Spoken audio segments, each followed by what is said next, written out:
نحمده ونصلي على رسوله الكريم اما بعد فاعوذ بالله من الشیطان الرجیم بسم اللہ الرحمن الرحیم۔ توبہ کی قبولیت کی علامتیں۔ کچھ علامتیں ہیں جو دلالت کرتی ہیں، جو رہنمائی کرتی ہیں توبہ کے درست ہونے پر اور اس کی قبولیت پر۔ یعنی کچھ علامتیں ایسی ہیں جو توبہ کے صحیح اور قبول ہونے کے بارے میں ہمیں رہنمائی دیتی ہیں کہ واقعی کسی شخص کی توبہ قبول ہو چکی ہے، اور وہ چیز ہے جس سے مانوس ہوتا ہے توبہ کرنے والا اور اس پر خوش ہوتا ہے۔ یعنی ان علامات کو دیکھ کر توبہ کرنے والا سکون محسوس کرتا ہے، انس محسوس کرتا ہے، خوشی محسوس کرتا ہے، کیونکہ وہ ان کے واقع ہونے سے جانتا ہے کہ وہ صحیح راستے پر جا رہا ہے۔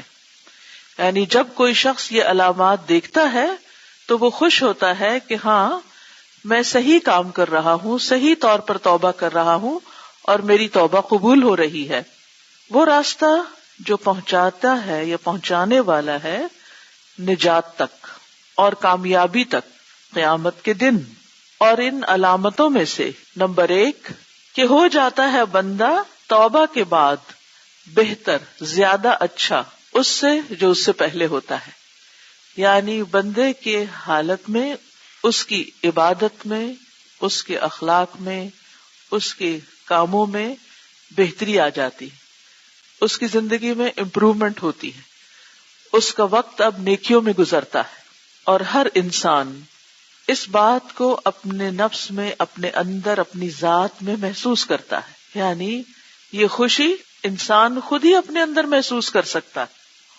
پھر اگر وہ توبہ کے بعد توجہ کرنے والا ہو اللہ کی طرف، عالی ہمت ہو، یعنی اس کی ہمت بڑھ چکی ہو، عزم پختہ ہو چکا ہو، اس کی ڈٹرمینیشن میں اضافہ ہو چکا ہو، تو یہ چیز دلالت کرتی ہے اس کی توبہ کی سچائی پر، اس کے درست ہونے پر اور اس کے قبول ہونے پر۔ یعنی توبہ کرنے کے بعد انسان کے دل کی کیفیت بدلتی ہے، اس کے اندر نیکی کرنے کا شوق پیدا ہو جاتا ہے اور اس کی ہمت بڑھ جاتی ہے۔ پہلے وہ سوچتا ہے کہ میں تو یہ کام کر ہی نہیں سکتا کیونکہ میں تو ایک گناہگار انسان ہوں، یہ کام تو نیک لوگ کرتے ہیں اور بڑے بڑے لوگ کرتے ہیں، میں کیسے کر سکتا ہوں۔ لیکن جب وہ گناہوں سے توبہ کر لیتا ہے تو اس کے اندر ایک خاص قسم کی نیکی کرنے کی قوت آ جاتی ہے، اور پھر اس کا ڈٹرمینیشن اور اس کا ارادہ بھی بڑا پکا ہو جاتا ہے۔ یعنی وہ ڈاواں ڈول نہیں رہتا کیونکہ وہ اپنی چوائس سے ایک نیا راستہ اختیار کرتا ہے۔ اسی لیے آپ دیکھتے ہیں کہ وہ لوگ جو شعوری طور پر مسلمان ہوتے ہیں، ایک تو نا بائی برتھ مسلمان، ایک وہ ہیں جو اپنی چوائس سے مسلمان ہوتے ہیں اور اپنی پچھلی زندگی کو خیر باد کہہ دیتے ہیں اور اسلام کا راستہ صحیح طور پر اختیار کرتے ہیں، تو ان کی ہمتیں اور ان کے ارادے اور ان کے کام عام مسلمانوں سے کہیں زیادہ بہتر ہوتے ہیں اگر وہ واقعی صحیح معنوں میں مسلمان ہو۔ اسی طرح اگر کوئی شخص لا علم تھا، جاہل تھا یا گناہوں کی زندگی بسر کر رہا تھا، لیکن جب اس کو احساس ہوا اور اس نے توبہ کر لی تو اس کے بعد کی زندگی زیادہ پروڈکٹیو ہو جاتی، زیادہ قوی ہو جاتی۔ جو شخص جتنا سچا مومن ہوتا ہے اتنی ہی فکر مندی کے ساتھ یہ دعا کرتا ہے، یا مقلب القلوب ثبت قلبی علی دینک، کہ اللہ میرے دل کو اپنے دین پر جما کے رکھ۔ تو فرشتوں کا قول، فرشتوں کی بات جو اس کی جان نکالنے کے لیے آتے ہیں، کیا ہوتا ہے؟ اللہ تخافوا ولا تحزنوا وابشروا بالجنۃ التی کنتم توعدون، نہ تم ڈرو اور نہ غم کرو اور خوش ہو جاؤ اس جنت کے لیے جس کا تم وعدہ دیے جاتے تھے، جس کا وعدہ تم سے دنیا میں کیا گیا۔ یہ جملہ جب وہ سنتا ہے تو وہ خوش ہو جاتا ہے۔ سورۃ حامیم السجدہ کی آیات سب نے پڑھ رکھی ہیں، ان الذین قالوا ربنا اللہ ثم استقاموا، بے شک وہ لوگ جو کہیں کہ اللہ ہمارا رب ہے پھر اس پر استقامت اختیار کریں، جم جائیں، ثابت قدمی اختیار کریں، ان کے لیے کیا خوشخبری ہے؟ تتنزل علیہم الملائکۃ، فرشتے ان پر اترتے ہیں، اور خاص طور پر موت کے وقت جان لینے کے لیے جو فرشتے آتے ہیں وہ آ کر کیا کہتے ہیں؟ اللہ تخافوا، مت ڈرو، ساری زندگی تم نے ڈرتے ڈرتے گزاری، اب ڈر ختم ہے، اب ڈرنے کی ضرورت نہیں، ولا تحزنوا، غم بھی نہ کرو دنیا چھوڑنے کا یا کسی بھی چیز کے جانے کا، کیونکہ جو تمہاری زندگی کا مقصد تھا، جو تمہاری مرضی تھی، جو تمہاری چاہت تھی، آج وہ پوری ہو جائے گی. کیا کہ تمہارا رب تم سے راضی ہے. راضیۃ مرضیہ جیسے دوسری آیت میں آتا ہے. اور وہ ابشروا بالجنت، اور وہیں اس کو جنت کی خوشخبری مل جاتی. تو انسان جب جنت کی خوشخبری پاتا ہے تو وہ خوش ہو جاتا ہے. اسی لیے آپ نے دیکھا ہوگا کہ بعض فوت ہونے والوں کے چہروں پر ایک خاص طرح کی مسکراہٹ ہوتی. یہ کہاں سے آتی ہے مسکراہٹ؟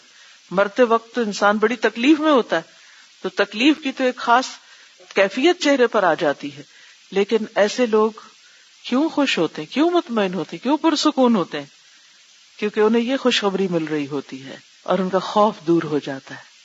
اللہم اجعلنا منہم.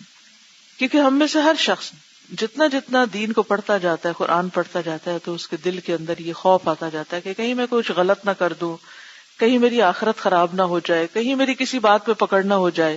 لیکن جس وقت زندگی ختم ہو جاتی ہے اور ایمان پر خاتمہ ہو جاتا ہے، لا الہ الا اللہ پر خاتمہ ہوتا ہے، تو وہیں سے انسان کے سارے غم، دکھ، درد، تکلیفیں ختم ہو جاتی ہیں، کیونکہ وہ کامیاب ہو کر دنیا سے لوٹ رہا ہے.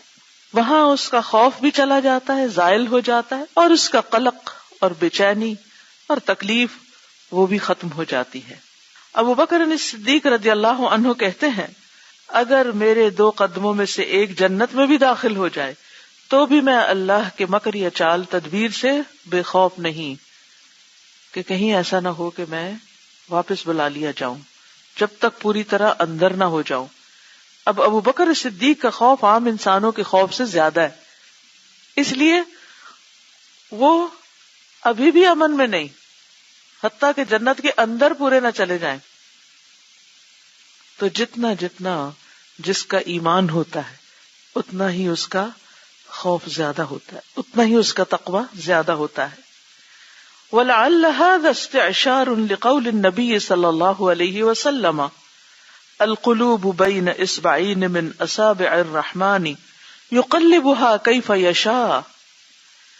اور شاید یہ محسوس کرنا، یعنی اس بات کا اتنا زیادہ خوف ہونا کہ میرا کیا بنے گا، یہ نبی صلی اللہ علیہ وسلم کے اس قول کی وجہ سے ہے، اس حدیث کی وجہ سے ہے.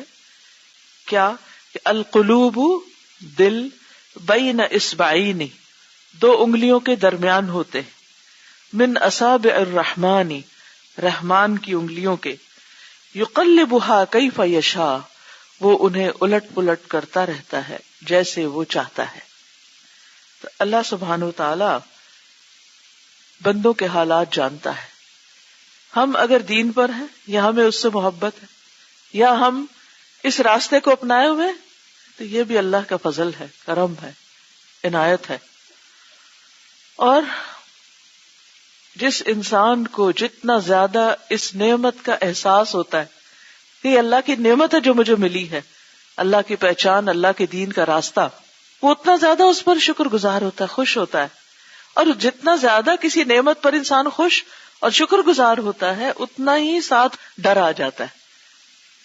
یاد رکھیے کہ نعمت پر خوشی کے برابر ڈر بھی ہوتا ہے کہ کہیں یہ نعمت چھن نہ جائے، یہ نعمت چلی نہ جائے، کہیں اللہ تعالیٰ کی یہ محبت میرے دل سے کم نہ ہو جائے.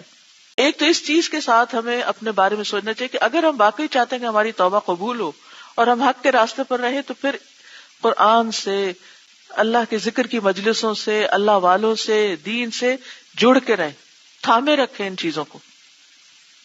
تو پھر انسان کا خوف ذرا کم ہوتا ہے. جیسے آپ دیکھیں اکیلے آپ کہیں پر بھی ہوں تو آپ کو ڈر ہوتا ہے، لیکن آپ ایک گروپ کے اندر ہوتے ہیں چاہے دنیا کے کسی کام میں، تو آپ کو ایک سپورٹ ہوتی ہے، ایک سیکیورٹی کی فیلنگ ہوتی ہے.